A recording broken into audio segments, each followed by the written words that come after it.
Welcome to the Talkin Kop. We are here together, Kev and I. We are here to preview the Charity Shield, the proverbial curtain opener for the Premier League season. Can't believe it's actually already here already. Premier League starting as early as next Friday for us. But we're here to talk about this weekend, talking about Sunday specifically. So, Kev, what are your thoughts on the Charity Shield? Is it a glorified friendly or is it a meaningful trophy? It's glorified friendly unless you're involved in it. And then when you're involved in it, it's the most important game you want to be involved in every year without fail. So, yeah, going into it as champions is great. You know, it's I always kind of watch it, whether we're involved in it or not, because I think it's the first time you get to see what summer business has been done by sides who are going to be in and around you. And it is a meaningful game for the players involved, 100%, especially for Crystal Palace. It's massive. But it's the same for us. I mean, it's all well and good seeing us in friendlies and seeing us, seeing players for 45 minutes and in 60 minutes. And, but the intensity really isn't in those games. I think the intensity will be in this, and last year I think it was City and United and it went to penalties. And it can be one of two ways with this game. The only thing you want to do is come out of it with no injuries, obviously. But it'd be good to get the season off to the right way. Get players used to winning things, and if you can get one over the line in August, why wouldn't you want it? I enjoy it. And again, like you said, after tomorrow, 6 days, and it starts for real. I mean, the championship started tonight, so next weekend everything is back to normal in full swing, and it's 9 months of solid football again. But 9 months of crazy. But yeah, it all really starts on Sunday. Yeah, 9 months of letting 11 players on a field dictate my entire mental health. It's fantastic.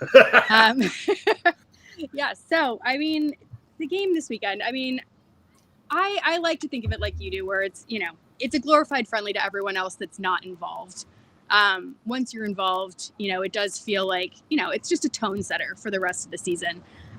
This is going to be Palace's very first time in this particular competition, if you want to call it a competition.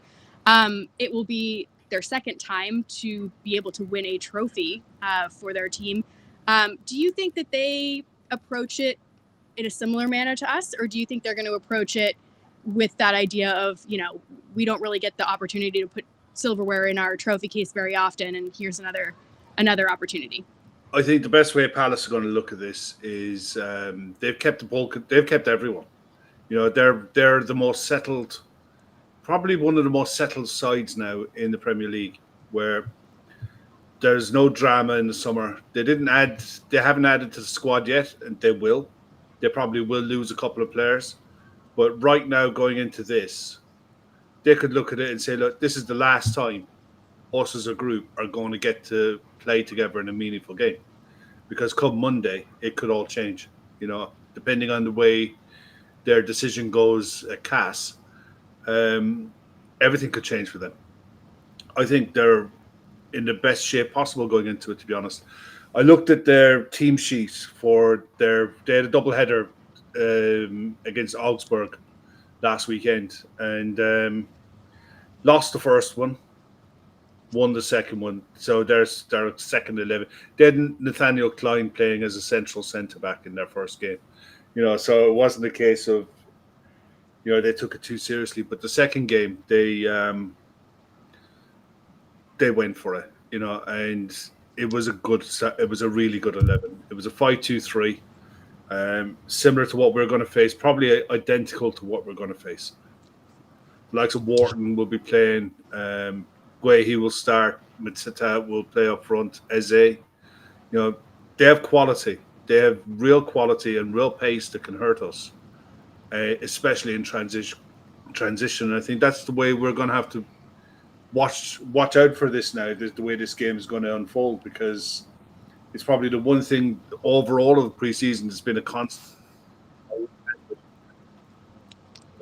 against the live opponent, it was a real threat on the big pitch. And Palace have a really good record against those guys. They don't score their last games.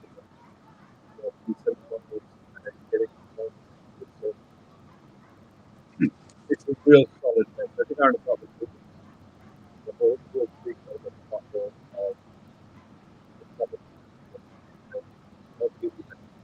what do I think in the camp with there to well, they'll want to win. They want to see what they've done for the last month unfold on the pitch, you know. I'm sure that was a really fantastic point, but you cut out there for everything except the last maybe 3 words for me. So I'm gonna assume that was a really fantastic point. Oh my God! I hope my internet isn't playing up again. I mean, there was something in there about a big pitch, and that's not all I got. Oh my God! Look, okay. Basically, what I was saying is the way Palace lined up against Augsburg in their 5-2-3, it's going to be no different to how they lined up against us in the last game of the season. They'll play for their strength. They'll play for the counter-attacks.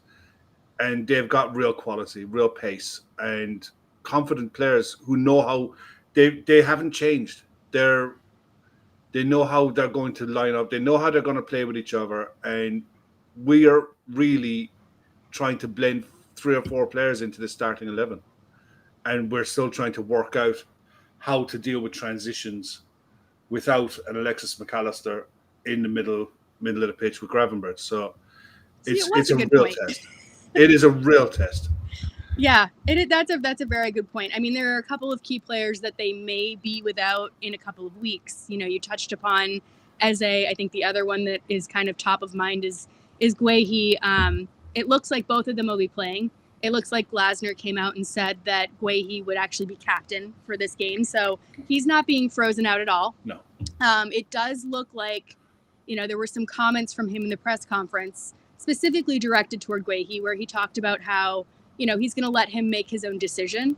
It doesn't seem like Glasner is particularly happy with the direction that the kind of upper echelons at Crystal Palace have been going in. It looks like he has been really asking for more players, but in this particular game, I think you make a good point in that, at least they're a settled team and we are betting in quite a few players. I know that we looked quite exciting, in that last game from the weekend, but, I am curious, Kev, do you think that we're going to see pretty much the same lineup for us going into this game? Do you think that there's going to be anything more experimental done by Slot? What are you thinking? No, look, I'll give you an 11. I think he'll start with. I think goalkeeper is up for debate. I think it wouldn't surprise me if Mamardashvili starts. I think Frimpong starts at right back. Kanate, Virgil, Robertson at left back. I think he'll go with Gravenberch and Szoboszlai as your double 6. And then Salah, Wirtz, Gakpo and Ekitike up top.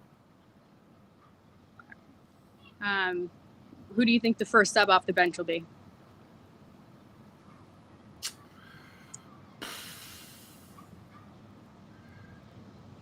More than likely, Kerkez for Robertson. I wouldn't be surprised to see Curtis Jones early on. I wouldn't be surprised to see McAllister for the last 20. Okay. Yeah, I mean, Slot did touch on McAllister, still working up to fitness.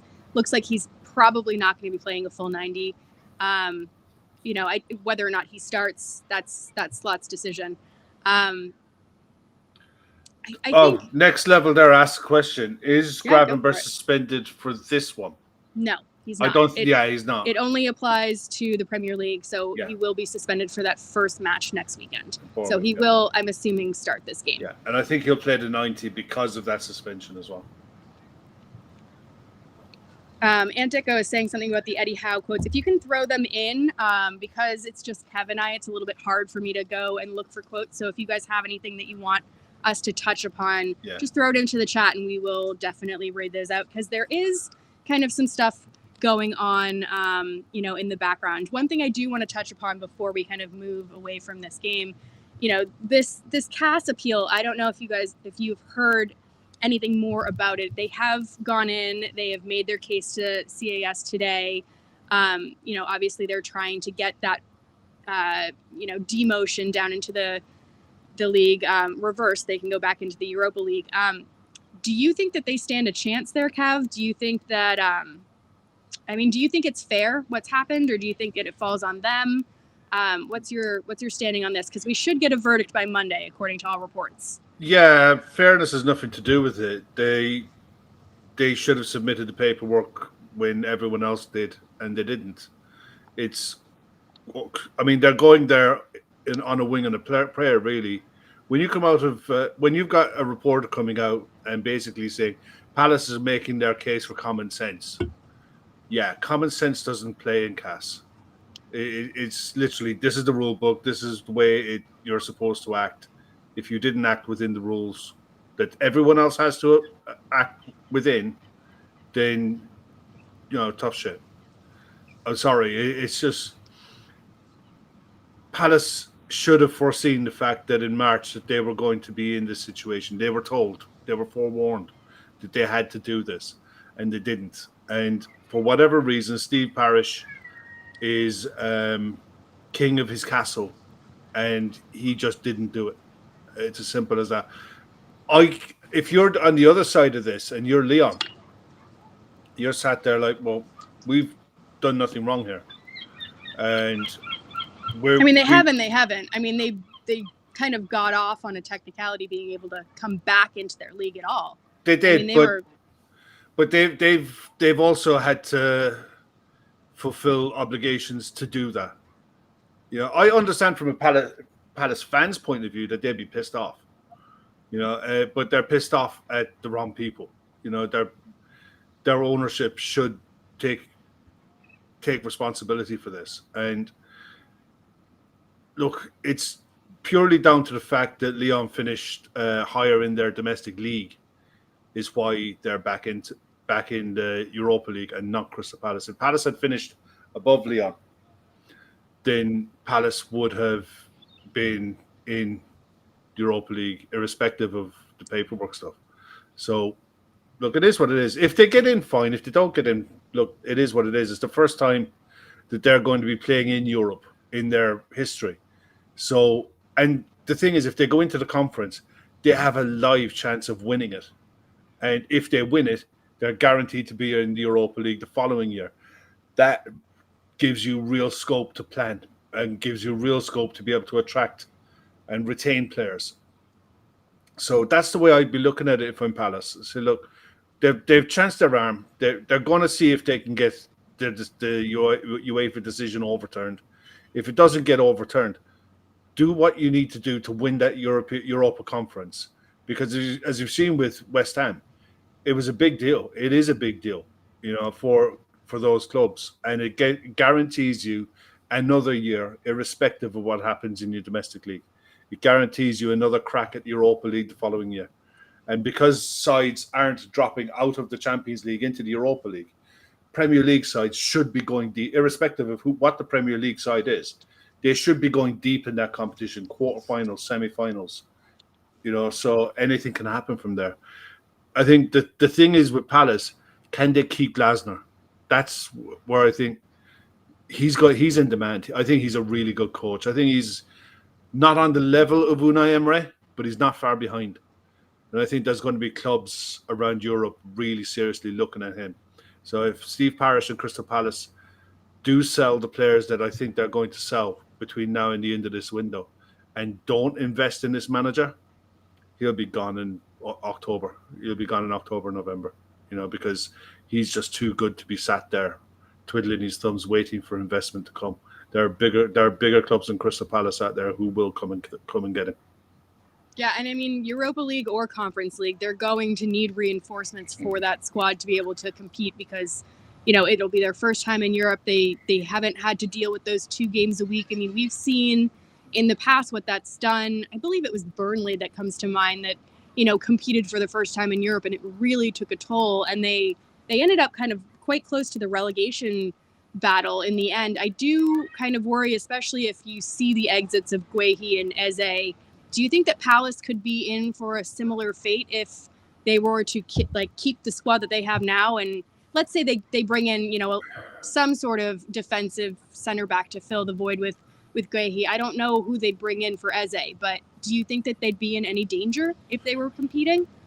As long as they keep Mateta and keep him fit, I think they'll be fine.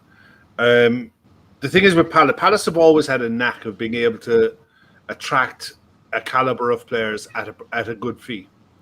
They've always been very good at bringing players in that were looking to come to the Premier League, develop, and kick on and move on to the next phase. And they've never been one of those clubs to hold on to players too long. I mean, Guehi is probably the one example that you look at.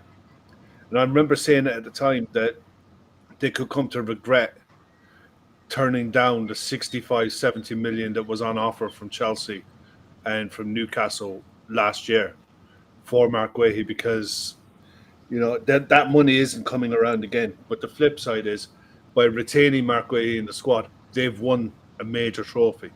So, and they've got back into Europe. It was a huge gamble, and it paid off for them. But they can't. They're not in the kind of position to let him go for nothing either. So I think they'll want to get this game out of the way, and then next week I think you could see some movement on Guehi. Can I just do that super chat there 1 sec? Yeah, of course. Betty's thanks for it, by the way. We should buy Tafuso Kubo as backup for Gravenberch. Yeah,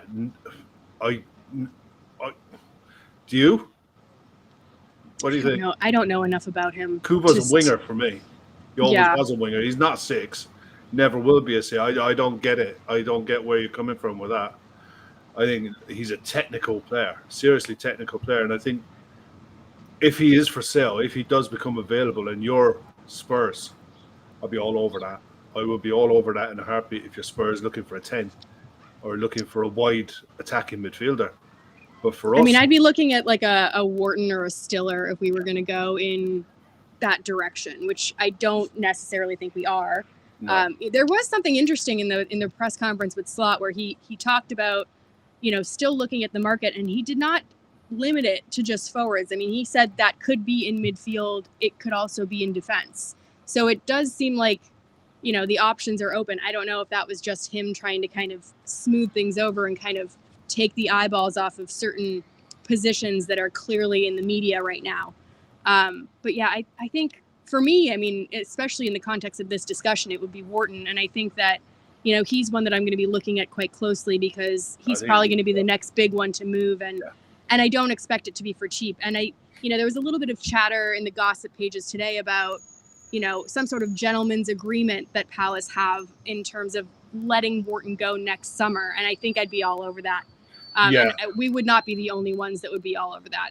100%. No, I think he's top. I think he's going to be a top quality midfielder, and I think he's got everything about his game. I think he's real quality. Baleba is another one that's getting a lot of talk, and Baleba to Manchester United. I just don't see them being able to cough up the 104 million pounds that they're asking for. And if they can, then they need to. Look, Manchester United's Manchester United. They're always going to have a fantastic sponsorship and the money flowing in that regards. But it's just, to me, not a very good look to be firing dinner ladies and then going off and doing this kind of business. Yeah. And that's just me from a PR perspective. That's not me having any idea what's going on in their accounts. Yeah, I just look at the way. I'll just quickly on them for a second. I think getting Donnarumma over the line is huge. If they can get him over the line, no European football next year will be a massive boost for them. Settle that front three down. Get them playing properly. We know what Cunha and Mbeumo have in quality and goals. They do. They just do. The question is going to be, can Sesko handle the Premier League and what's he going to be like? I think they're going to be in a decent spot this season. I think they'll be a decent side. But we'll talk about all of that shit next week when we get into the who's and what's and wins and why when we're looking at the previews for the league. But it seems this weekend, today anyway, anytime I turned on the news, it was like, oh, someone else is moving, something else is happening. It seems like the start of the week, you're getting the gossip bit. The middle of the week is a bit quiet. And then by the weekends, Thursday, Friday, is moving day. Shit seems to get moving. And Newcastle seem to be in the hunt for strikers now. But they're spreading their net a lot wider than where they were and a bit lower down than where they were looking at before. It looks to me now Newcastle have got their arm twisted and say, yeah, we have to do something now. We're running out of time. The season is starting in a couple of weeks, and Anthony Gordon's playing up front. With a young kid, Osulu or something, a young youth player that is highly talented, highly rated, but they can't go into a season like that. And Eddie Howe knows that. So they have to be. It's almost like the sirens are going off now, and they're pressing the button. They have to do something. They have to do anything at the minute. Yeah, I think Visa is moving in the direction. We've been saying that, probably for about 6 strikers for Newcastle. So I'm not saying anything's done for them. It does look like he's moving in that direction, though. You were saying something around, 45 million-ish pounds, which, I think would be good money. I believe he's still 28, maybe 29 soon. Yeah. It's a lot of goals to lose from Brentford, but it's still good business for them. They're still going to make quite a significant profit. I think they got him for something like £8 million or something along those lines. So it's going to be a significant profit. It does feel like a lot of people are in a holding pattern because of Newcastle's inability to move. And that includes us. And There was a little bit of news earlier with regards to Isak coming out saying, that they made another sort of Hail Mary attempt to get him to sign a contract again. And it looks like he said, no, absolutely not. My direction of travel is Liverpool. I want to go to Liverpool. I'm not going to do it. It seems like he's not involved. He wasn't involved in the game tonight, the preseason game tonight. It looks like he's not going to be involved in the next preseason game either. So, we're not going to see him in this particular game against Crystal Palace, but I would like to hope that things kind of get moving on this. I know a lot of people thought today would be the day. It has not turned out to be the day, but hopefully the Isak day is coming soon-ish. Yeah, I think if it's going to happen, it's going to happen after we play them. Irrespective of anything, they'll hold off until then. Or if they do a deal, they'll make sure that he's not involved in that game. But it'll be... we're kind of putting all of our eggs in that basket as well now. Yes. Because we've let Darwin go. Odds are we'll probably let Chiesa go as well. And from a position last season, I was watching Arne Slot's press conference earlier, and he got a bit chippy when he was asked about the fact that he had 5 senior forwards last year to pick from, plus Chiesa that he didn't really use. And he was chippy about the fact that someone mentioned the word, senior, and almost as if it was belittling your man, Rio, yeah. And you're sat there, like, no, that's not what he's saying. It's like at the minute we've got Gakpo, Salah as experienced Premier League forwards. Ekitike, the jury's out. Big money signing.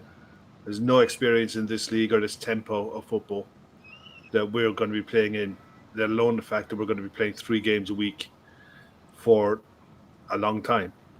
So, and that's going to be a strain on him. And yeah, lost Darwin, lost Diaz. We're kind of putting everything on Alexander Isak, getting that one over the line. So there's pressure on this as well. And it's in the same vein, there's pressure on getting a centre-back in, at least 1, if not 2, because they've let Kwanzaa go. And when Kwanzaa went, we all thought, okay, Guehi will get done now in the next couple of days. And then it turned into a week. And then 3 weeks later, 4 weeks, whenever it was down the line, we're sat there twiddling our thumbs saying, Joe Gomez is injured. We've got 2 fit centre backs at the club. What the hell's going on? As much as they've done great work in the players that they've brought in, there's glaring, obvious holes going into the season with, this time next week, we're going to be sat here doing a post-match, and that's where we are at the minute. We've got Konate, we've got Virgil, we've got a striker that is unproven, and a young Rio and Gamoa, who we think is going to be a superstar. But if anything happens to Gravenberch, he's going to be needed. I mean, Gakpo. Oh, Gakpo, yeah, sorry. Yeah. If anything happens to Gakpo, then Rio is going to be needed. And that's kind of like flying by the seat of your pants type of stuff, given what we've done so far and how good it's been so far. Yeah. I'm a bit like, why is it here? I know we're waiting on Newcastle, but it seems like strange. Do you get me? It's like, oh, absolutely. I 100% get you. I mean, I've had this conversation with some of you guys in some of the WhatsApp messages where, it feels like only Liverpool can have the summer that we've had and yet still leave me feeling incredibly anxious. And that's how I feel. Like, yes, we've had an absolutely outstanding, nearly 10 out of 10 window, but there, and a lot of things have been addressed, but they haven't really addressed like the main glaring concerns, which doesn't mean that it's not going to happen. And I think all of us have been kind of preaching patience and everything, but we are kind of getting to the tail end of, there's only so much time left. So yeah, we can be patient all we want, but if we do run out of time, that patience is going to turn into full on anxiety. Because I agree. I don't think that you can go into this season with our attackers the way they are or our defenders the way they are. And I think it was Mo from the Anfield Wrap that actually posed those questions in quite kind of a smart way. And obviously he's very good at that. And obviously Slot, I'm sure Slot he probably thought well, exactly. And I'm sure he knows that it's a good question as well. Yeah. And he knows that he needs to kind of come up with a clever answer. And, it's no one's going to come out and say, yes, we absolutely need a striker and we absolutely need a center back. Because then, we get rinsed and it's already obvious enough. I mean, it doesn't need like a flashing red light on top of it. So it will be interesting. As far as our forward line, I'm totally on board with what you're saying. I think we have to be careful with Rio, if only for the reason that we need to protect his body. Because, I don't really care about like if you're old enough, or if you're good enough, you're old enough. I agree with that, but his body isn't old enough. Like his body isn't there yet. And we are going to have to manage his minutes. And like you said, God forbid something happened to Gakpo. If he had to play 2 games a week, I just don't know if that would be the best course of action for his long-term career. And we criticize other teams, especially like an Arsenal, for really running some of their players into the ground. I don't want to see us do that. And I don't want to be put in a position where we need to do that. So definitely still a little bit of work. Do you think that gets resolved this coming week? I mean, you just mentioned Isak probably not until Newcastle. Do you think the center back gets resolved this week? Because that to me feels more like a game of chicken than anything else. Yeah, I think that it's going to. I think the injury to Colwell, irrespective of what Chelsea are saying publicly, I think they have Fofana that's coming back from a hamstring injury. It looks like they're trying to sell Disasi, and Colwell is out for the season.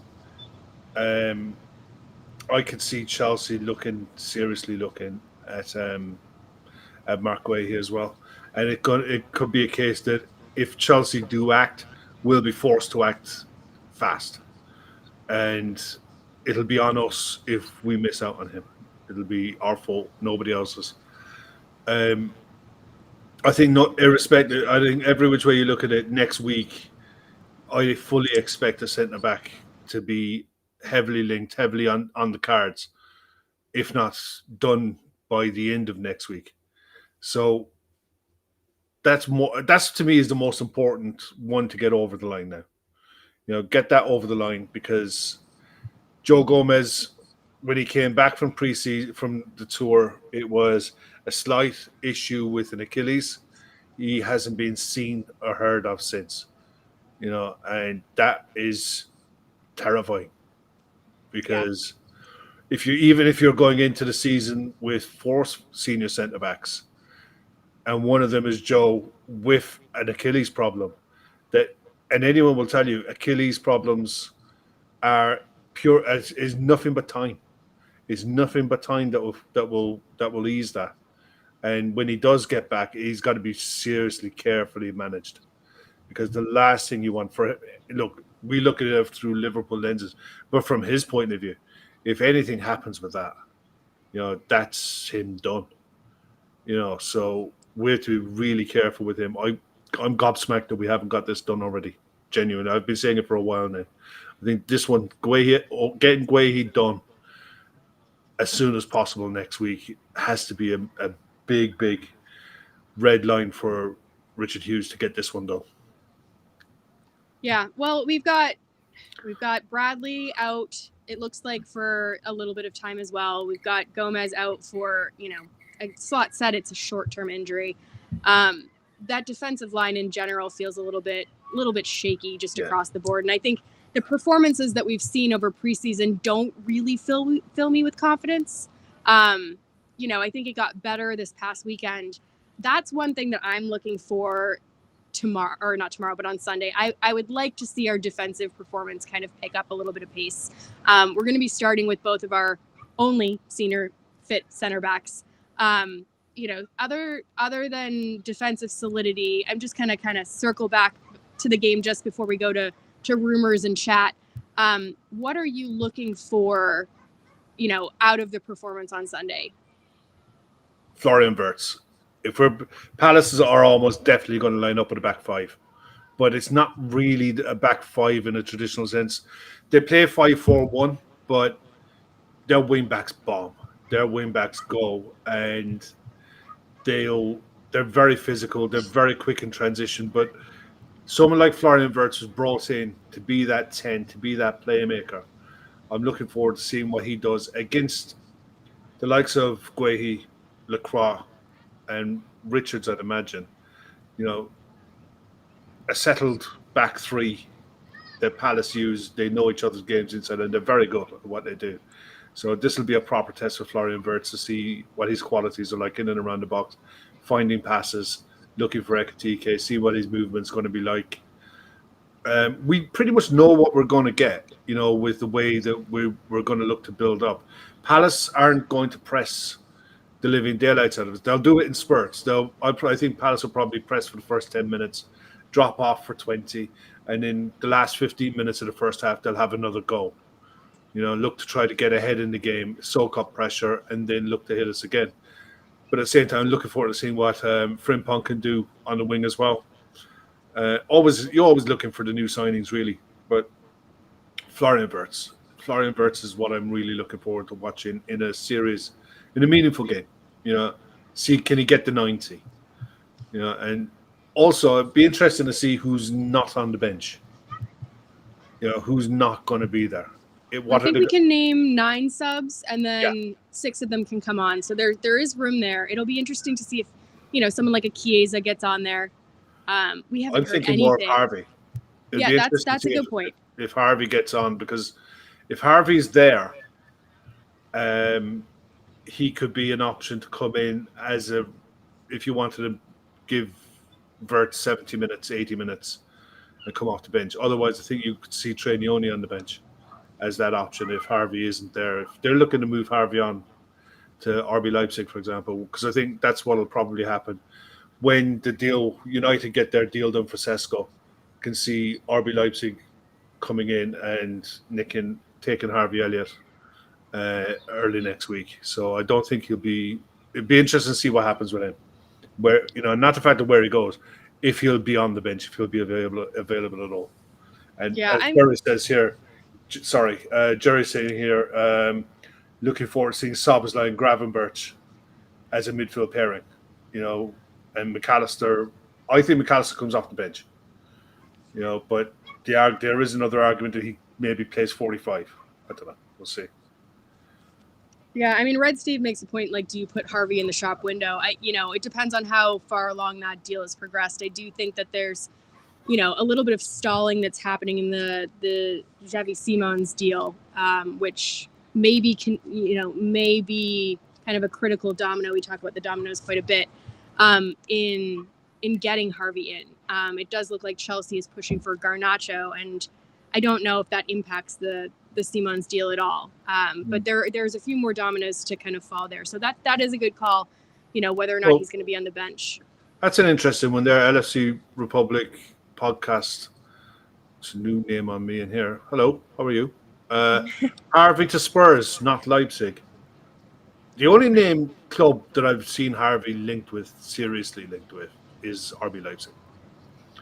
But given what's going on at Spurs with Maddison and the role and losing Son as well. Kulusevski's out injured as well. Kulusevski's out for a while.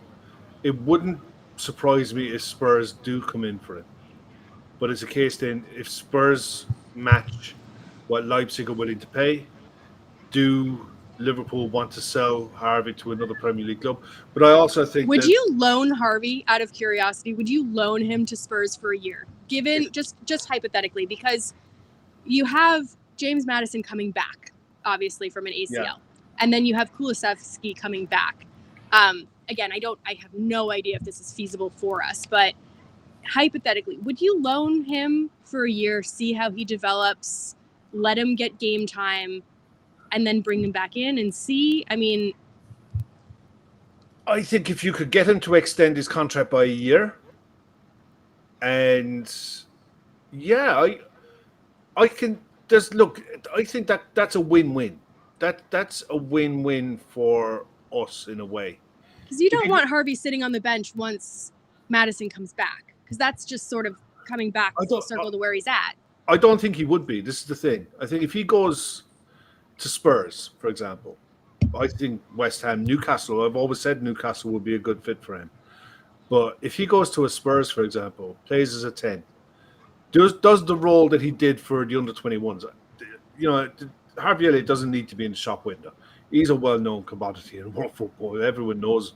He was the best player at the Euro under-21 championships. Scored plenty of goals. We know how good he is. I think if he goes to Spurs on loan for a season and flourishes, you're driving his value up through the roof.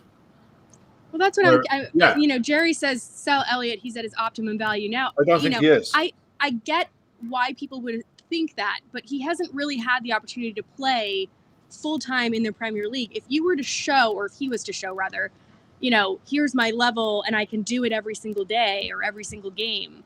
I actually think that would drive his value up, because I think that if we were to get, let's say, 40 for him, I think that's relatively low for what he can do. And I know all of us have red tinted glasses on when it comes to Harvey, but for a young English player at his age, 40 doesn't feel like much for the way that he can kind of explode if he has the right kind of environment. And I think Thomas Frank could be very good for him. Yeah. I mean, Dan makes a point. He would only have a year left if he doesn't hold down a spot. His value falls through the floor. Here's the thing. You'd have to extend his contract. I don't think, look, hand on heart, I don't think it's plausible. I think Harvey Elliott wants to go and find a home, find a place, and be a key player. Wherever he goes, whatever club he goes to, I think he wants to be a player who starts the majority of games and be an important part in that side. And if you're playing as a 10, you are going to be a key player in any side that you're playing in. So I think there's going to be a lot of clubs interested in taking him. I don't think the price is going to be outlandish. I think the other one that I think you'll see moving in this window is Jacob Ramsey. I think Villa have offered Ramsey. He's got 2 years left in his contract. I think Villa have offered him a new deal. Whether he accepts it or not, I don't think. If he doesn't accept it, I think he's going to be on the move as well. So I think Harvey will have his pick of clubs. But yeah, if it was a case that we went down the loan route, you have to be able to convince him that there's a pathway for him to come back to the club and find a role within the squad.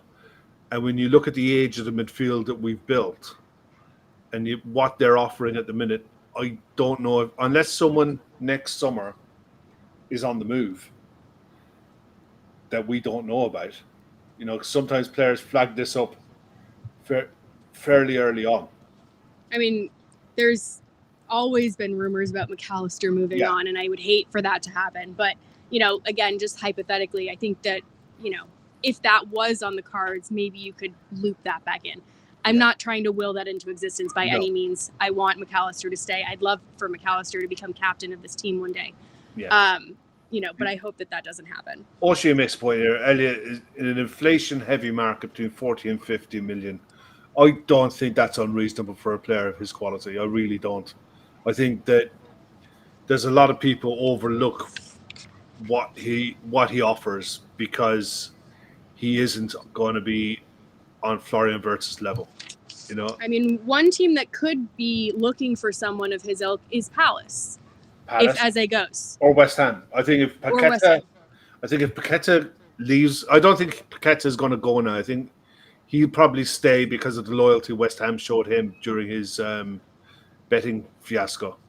But I think if he were to move, I think West Ham would be a good fit for him. He goes back to London. He's from London anyway, so it wouldn't be beyond the realms that a London club would suit him. But I think every which way you look at it, I think we'll find out next week.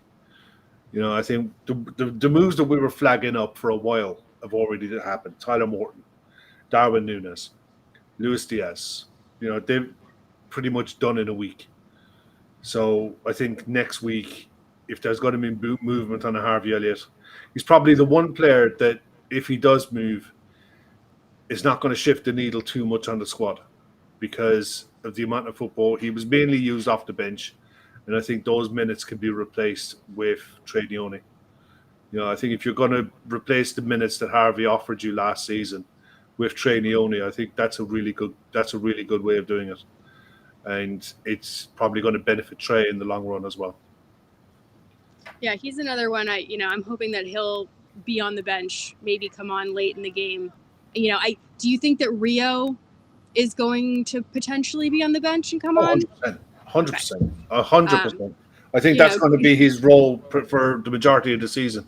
He might start I think if Rio Moa starts 7-8 games next season between latter group stages of the Champions League at home, League Cup games, FA Cup games, and then floats in 20-minute cameos here and there off the bench in games when we need something or when we need to rotate. I think that's perfect. That'll be a perfect season for him. He'll be in and around the squad. He'll be involved in everything, but you're not making key demands of someone like him. I mean, you look at what Nwaneri at Arsenal at the back end of last season when Saka got injured. They gave him his head, and he came on and he showed that he had quality. And I think that's the kind of thing you could see from Rio next season. You'll see him in fits and starts. He'll get his starts when in the League Cup and the FA Cup, and hopefully you will see him in the dead rubbers of Champions League starting. But I think most of his appearances will probably come off the bench, and that's fine. For someone of 17 years of age, that's all you need. That's all you want, really. Unless you're Yamin Lamau. And I still think Yamin Lamau in 3 or 4 years' time is going to suffer big time, in the same way as Gavi and Pedri have. Yeah. I hope we manage him properly. Like I said earlier, I think, you do have to be wary of where his body is at, but it is hard to kind of keep a lid on some of the excitement that comes with Rio. And that was another question that Slock got asked, and he, he sort of brushed it off, and he was like, we have a number of young players, and it's great for them to be in and around these senior players. But I don't know. It was interesting the way that he compared him to Neone last year, where he said, Neone scored a goal last year at 17. And then we kind of didn't really see that much of Neone in the first team. So it just kind of got me thinking, is that what's going to happen with Rio? Is Rio going to just sort of is he going to be on the bench but not be used, or are we actually going to see meaningful minutes from him? And I think that that's what'll be telling. Before we kind of go to those rumors that are circulating around, Kev, walk me through what you think your predictions are for the game. What do you think the score is going to be? You know the rules. It's been a while. But goal scorers and the score for us. I'll go for 2-1. I think Ekitike gets off the mark. And Salah. Well, Salah has not scored in his last 7 matches at Wembley. Nope. So he's due. He is due. It has been quite a long time. I think it's 2017 was the last time he scored. So that's a pretty long drought, and Mo Salah does not like droughts. No, he definitely doesn't. So I would love to have him in. But I think that we'll have to come from behind. Okay. I can see Palace scoring first. Okay. So our last 2 results for Palace, just to refresh your memory, it was 1-1 at the end of the season, and then it was 1-0 at their place. We won. We have a pretty good record versus Palace. We have won. They've only beat us 1 time, I believe, in the last 16 or 17 meetings between us. So, usually the scores are pretty tight. So I think 2-1 is probably a good way to go. A lot of times these go to penalties. I would prefer these do not go to penalties. Yeah, me too. Whether it's Ali or Mamardashvili. I mean, we don't have Kelleher anymore to kind of be our penalty hero person. So I'm gonna go 3-1 Liverpool. I'm gonna say Wirtz gets on the score sheet in addition to Ekitike and Mo. I think as we see Mo and Wirtz kind of playing together and getting to know each other a little bit more, I think that we're really going to start to see that click. And I think that Wirtz has been kind of knocking on the door in terms of, wanting to kind of make a statement for himself. It seemed like even in the last game, they were really trying to get the ball to him. So I'd love him to get involved. And yeah, I think it's one of those ones. I mean, do you have any sort of belief in the Community Shield curse, or so as champions, there's a lot of people that are chit-chatting about this curse and how typically the winners tend not to go on to win the Premier League. No, I don't believe in that nonsense. I think the only thing is the last time we won the Community Shield, the Charity Shield, as champions was 1988. We've won it since, but I don't think we've won it since as champions. So, look, I don't believe in that nonsense. The only thing I think in football, when it comes to that kind of stuff, that I believe, and I firmly believe I've made some good money doing this as well, is players going back to their old clubs. I think players going back to their old clubs, getting on a score sheet, is one of those things that you see in football karma a lot, but other than that, no. I think you want to go into every game wanting to win it, and I think you look for excuses after and just dismiss it and write it off as a preseason and the last preseason friendly. But if you win it, it goes up on the wall. If you win it, it goes up, and that's how Liverpool view this competition. They put it up on the wall with everything else. So, yeah, looking forward to it now. Yeah, I think I'm just looking forward to it. I'm looking forward to kind of like a proper competitive match. It feels more competitive than a friendly, but at the same time, I feel like it's one of those matches where it's like, don't read into it too much, because, you're talking about the last time we won was back in 2022, and sort of in a poetic harmony, that was, Darwin Núñez's debut, and he won a penalty and scored the winning goal against City. Haaland was very, very quiet, and all of us decided that, that was it. Haaland was going to be a flop, and Núñez was going to be the one that was going to succeed. And boy, did we eat our words there. Yeah, a little bit. And we've come full circle. We've got Núñez probably heading out the door. There's a couple of rumors circulating around right now that I've kind of alluded to a few times. Kev, you're the king of, late rumors. One of them that's kind of popped up is the Rodri injury that a couple of people have mentioned in the chat. So that's less transfers, but it's another World Club Cup player excuse me, with an injury, and it looks like that's going to keep Rodri out until at least September. With these, there's always a possibility of it going longer. But was he rushed back? Did the Club World Cup have anything to do with this? Could he have been on a different recovery plan? I don't know, but I'm throwing it out there that I think we're going to see quite a few more of these World Club Cup players getting injured. Yeah, I think Chelsea, and I'd be looking at Jackson actually. What happens with him wherever he goes? He's come out today and says he wants to. He's come out and played the Isak card. I want to explore my options. Yeah, well, he was left out of Chelsea's squad today completely, and Maresca made it pretty clear that he's done. Yeah, along with a couple of other Chelsea players. Yeah, I mean him and Nkunku, Chilwell, and probably a couple of others. But by all accounts, I read somewhere tonight, Chelsea, since the new owners have come in, have sold £250 million worth of club-grown players in the last 3 years. So when people ask how can Chelsea afford to do what they're doing in the transfer market, that's exactly how. They flip players better than any club out there, better than anyone. They're excellent at it. The likes of Broja gone to Burnley on a permanent deal, 5-year contract, only 20 million. But look at the amount of loan fees they've gained on him, and then you add the transfer fee on top. They're very good at what they're doing. But the other ones, you look at City. I think City are going to be our main rivals this season. I don't think there's any doubt about that. But they've done their summer business in January, really. They haven't really broke the bank on anything this summer. So they've bedded in their squad now over the summer. Probably used the Club World Cup as a way to bed in some of their new players. And I think they've only played one game in pre-season. So they've spent a lot of time working on the training pitch.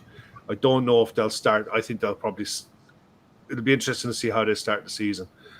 But some of the other news that's coming out tonight, PSG are expecting offers for Gianluigi Donnarumma to come in over the next few days. They've got their new keeper in the door, 40 million. He's a French number one, I think. The other ones, Newcastle have made an improved bid for Jan Vissa, and have open talks over a move for Randall Kolo Muani from PSG. PSG expect offers from Chelsea, Manchester United, or Inter Milan for the Italian goalkeeper, and I think Manchester United will be all over that, and rightly so. I think he's an excellent keeper, and he's exactly what they need in a big way. What are they asking for him? I feel like it was a pretty reasonable number. Yeah, he's only got a year left. I'm not seeing a fee on here, but I don't think it's going to be through the roof. I think you're probably looking at around the 30-40 million pounds mark. I was going to say, I think I saw about 26 million pounds on the rumor mill, but I can't be sure if that was from anyone credible. But for me, that would be a steal of a price for him. Yeah. I mean, he's not great with his feet, but as a shot stopper, he's a very, very good goalkeeper. He's excellent. I mean, we've seen it. He's only 26 as well. I remember him bursting on the scene. Really, he was 18 or 19, and he's just been one of these. I think his wages are through the roof. So I think that he'll have to adjust his wage demands wherever he goes, and that could be reflected in the transfer fee, because PSG won't want to keep him around. Newcastle is set to make an improved £30 million offer for Vissa, and what else is there? The Magpies are also considering a move for Porto and Spain striker Agahoa, 21, to reinforce their attack. And Senegal forward Nicholas Jackson would prefer to stay in the Premier League if he leaves Chelsea, with Newcastle being a preferred destination. So, look, Southampton holding out for 50 million for under-21 winger Tyler Dibbling. Yeah, they're in cloud cuckoo land. I mean, he's got all the potential in the world. He is not worth 50 million if you're talking only getting 40 for Harvey Elliott. Jog on, sunshine. I can't blame Southampton for asking, but he's not an in-demand player. And if he wants to push a move to somewhere like Everton, I think he'd be he'll be on the move for around the 30-35 million pound mark. But other than that, not a hell of a lot going on. Otara from Bournemouth to Brentford, gathering pace, 23-year-old Burkina Faso international. That makes a lot of sense with the players that Brentford have lost in Mbuemo and potentially Vissa, that they look for a wide forward with pace. And he's got blistering pace. He's inconsistent, but it'll be a good move for him. And apparently Leeds are looking at 20-year-old Brighton midfielder Buonanotte. And apparently Dortmund are also looking at him. So it could be a busy weekend on the transfer front. Could be a lot happening this weekend. Well, I hope that there's a lot happening on our transfer front because, like we said earlier, that center back issue is just staring me in the face right now and is making me much more nervous than I'd like to be at the beginning of the season. I'd really like to have whoever the center back is in at least by Friday, at least by the start of the season. They may not play on Friday, but and if it is Guehi, I mean, hopefully we'll see some movement. Hopefully after Monday when they get that CAS result. My eyes are going to be glued to that screen, figuring out what's going on there because I think that's going to make a big difference. I think that's probably it for today. We've definitely got post-match coming up on Sunday. So we'll do post-match right after, then we'll have the normal kind of 4 guys in the evening, hopefully to give a little bit more insight. Hopefully we have some, exciting transfer things to talk about. I think off the top of my head, I think that's about it. If you guys can like the stream or just throw in a comment or something afterwards, just let us know what you thought. That would be fantastic.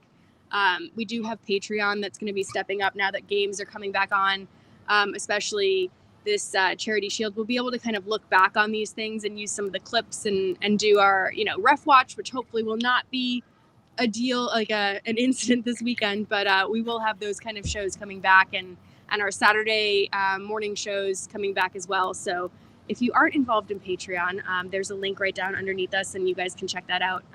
If you are involved, thank you so much for being a supporter. And we do have a Telegram chat. So if you guys are interested in chatting with any of us, we are there all the time, constantly, and there's always people in there chatting. So I just wanted to throw that in there because it's a fantastic group of people. Yeah. Oh yeah, that's always banging. Well, Red Steve is banging on about NordVPN, so we'll be remiss of us not to remind people that if you are in the market for a VPN, and I use one quite often actually, not just for football, but for basically just keeping information on your devices safe. NordVPN is one of the best, if not the best, out there. The link is in the description for it. Give it a go. There's an offer at the if you are seriously, no jokes aside, if you are looking for a VPN, if you are going to do one, if you use NordVPN through the link in the description below, it does help us out. So if you are considering a VPN, go through the link and give NordVPN a go. I highly recommend having one on your devices, full stop, to be honest, especially in this day and age. It does absolutely no harm whatsoever. And with the football season coming up, it's very, very useful for commentary and all that lovely good stuff. You all know what I'm talking about. Don't need me spelling it out for you. Yeah, well, I certainly use NordVPN. I will say it's very difficult to use it with our Patreon simultaneously. However, as someone that lives outside of the UK, it is a very handy service when you're looking to watch some of the games and get some of the commentary that is even watching highlights. Watching highlights, especially what I found is when I was in Poland a few months ago, it was dead handy for me to be able to watch the goal highlights that was going on that week, because once you're outside of the region that your device is registered in, the geo-locks everything, even the legitimate highlights that you're allowed to watch all the time. So for me, using a VPN when I was away, vital, and it kept me up to date. Really, really good stuff. Well, excellent. Yeah, well, check that out. Give us a thumbs up and a couple of different comments at the bottom if you can. And yeah, I think that's it for us. I'm going to kind of get us out of here by saying good evening to everyone. And hopefully the Reds have a fantastic first competitive match this weekend. And yeah, maybe there's a shiny plate that we can rub in Arteta's face at the end of it. So we shall see. But anyways, we will talk to you on Sunday, and have a great day tomorrow, guys. Talk to you later. Guys.